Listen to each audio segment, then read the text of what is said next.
Hey folks, thanks for watching my monologues. In case you haven't heard, I'm told there's an election coming up pretty soon. In some areas, there's a lot of violence and civil unrest. If you're in the market for personal protection for yourself or your family, I'd encourage you to visit Guns Etc.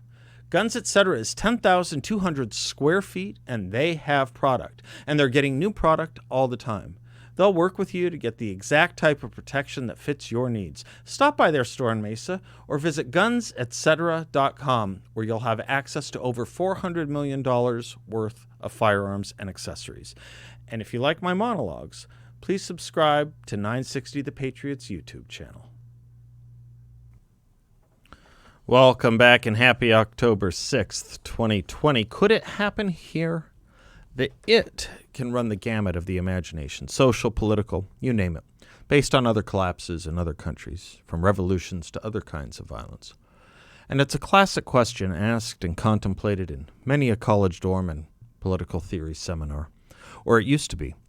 Traditionally and usually, the answer would resolve to a no, because of a strong belief in our system of checks and balances, our commitment to liberal education, which in turn led to a commitment to classical liberal thought, and, of course, the Constitution itself, which guaranteed civil norms like freedom of speech, religion, and press. Documents and democratizing edifices that maintained we would always remain societally civil, calm, and impervious to some of the 20th century's worst its.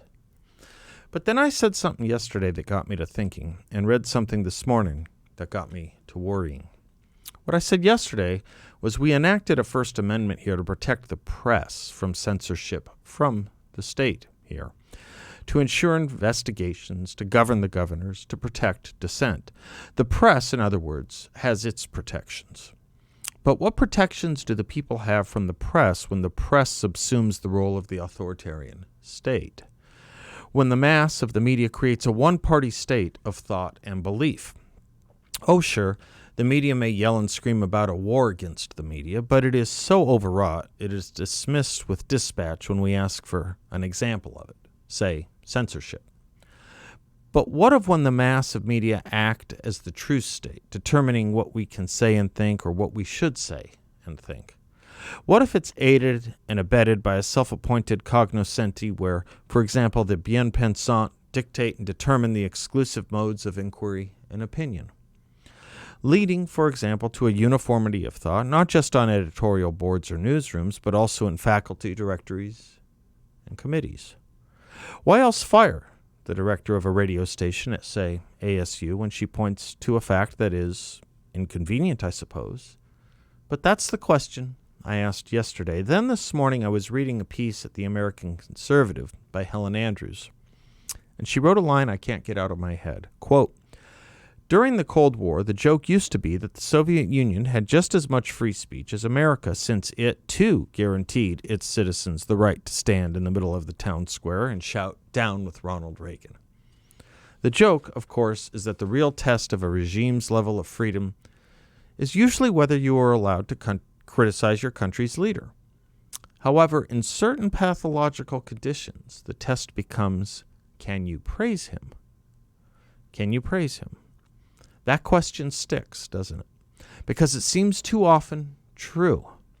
Could a political scientist or any kind of prospective professor be given a job anywhere in the academy today if he or she were supportive of the president, representing the views of, I don't know, some 65 or more million people? Could they get a job at a major newspaper? Can you praise him in your corporate boardroom? Of course, the answer to these questions is not absolute. In some places, the answer is yes. But those some places are becoming increasingly uncommon. There are some odd ironies to this. Throughout the 1970s and 1980s, the left was making the case that corporate control of the media was the menace to democracy.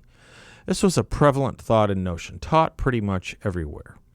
The leftists, Noam Chomsky and Edward Herman, wrote a highly popular book on it titled Manufacturing Consent, and that also was taught everywhere.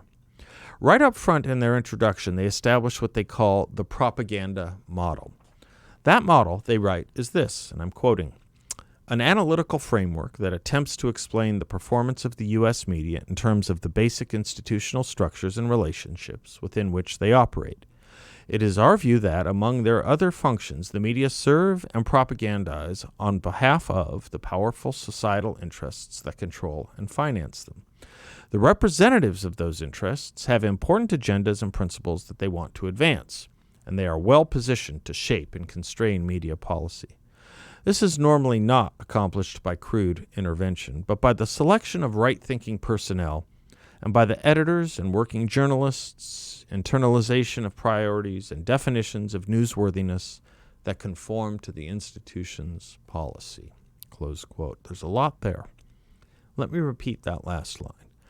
The representatives of these interests have important agendas and principles that they want to advance, and they are well positioned to shape and constrain media policy.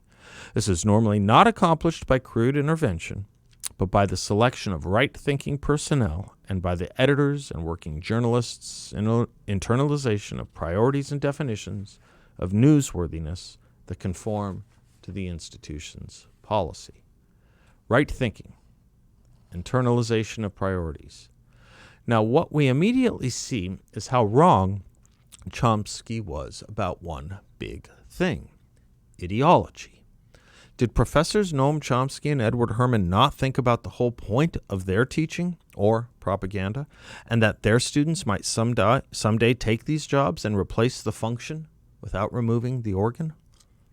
Huge corporations like Bezos's and the Washington Post or Comcast and NBC have principles with brains too, and political beliefs, after all, wouldn't you know it?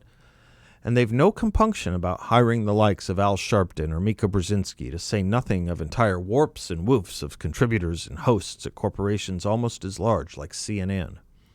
Indeed, they can even expand and replicate, creating echo chambers with not just NBC, but CNBC and MSNBC and CNN International. I think if ever there were an Exhibit 1 in this, it could be all that, or just the $10 million check Jack Dorsey of Twitter gave to Boston University's Ibram Kendi, who said you cannot be anti-racist without being anti-capitalist.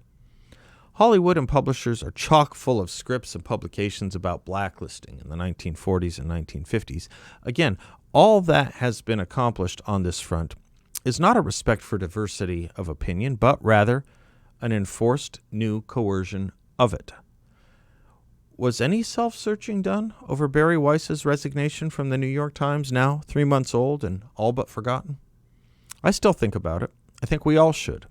She wrote then, quote, "A new consensus has emerged in the press, but perhaps especially at this paper, the New York Times, that truth isn't a process of collective discovery, but an orthodoxy already known to an enlightened few whose job is to inform everyone else." She went on to point out the new rules of editorial journalism at places like the Times. Rule 1, speak your mind at your own peril. Rule 2, never risk commissioning a story that goes against the narrative. Rule 3, never believe an editor or publisher who urges you to go against the grain.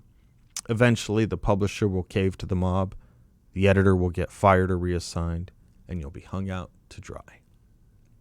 The narrative. Right thinking. Someone wrote the other day that youth naturally rebel. And when things are going well, it will be interesting to see what they rebel against.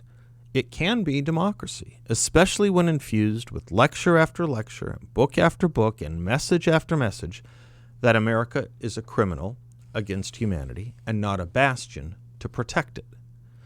Now add such a coddling of our youth that we have some form of sociological arrested development, where we find ourselves in the midst of adult adolescents requiring protection from ideas and thoughts they may not like, well into their 20s and 30s or beyond.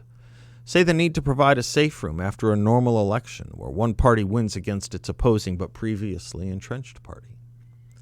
Alexis de Tocqueville understood this as well, writing in Democracy in America that democratic passions would seem to burn most fiercely just when they have the least fuel. In other words, we seem to have reached a point where benchmark after benchmark has been achieved when it comes to such things as inequality, both in law and in fact.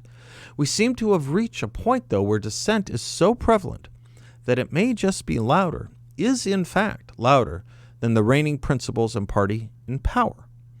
And that it becomes its own odd form of a new orthodoxy, where we reach a point that it is more popular to dissent than to praise, and in turn it becomes pathologically dangerous to praise. But pathology is a disease, meaning unease, unwell, meaning sick.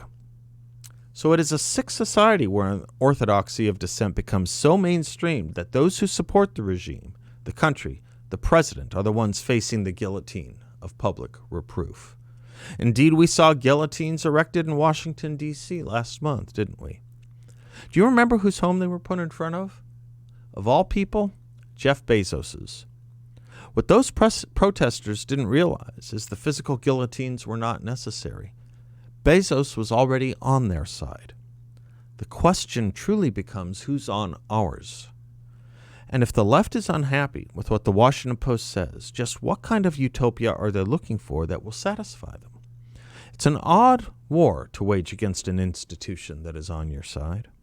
It's important for us to understand that kind of war, for we will never win it if we don't recognize that we are in it. I said the other day, you may not like political philosophy. You may not be interested in it, but it's interested in you. You may not want to recognize the revolution taking place here. You may not be interested in it, but it is interested in you and your country. And if you don't get interested, pretty soon, pretty fast, you will lose it. I'm Seth. We'll be right back.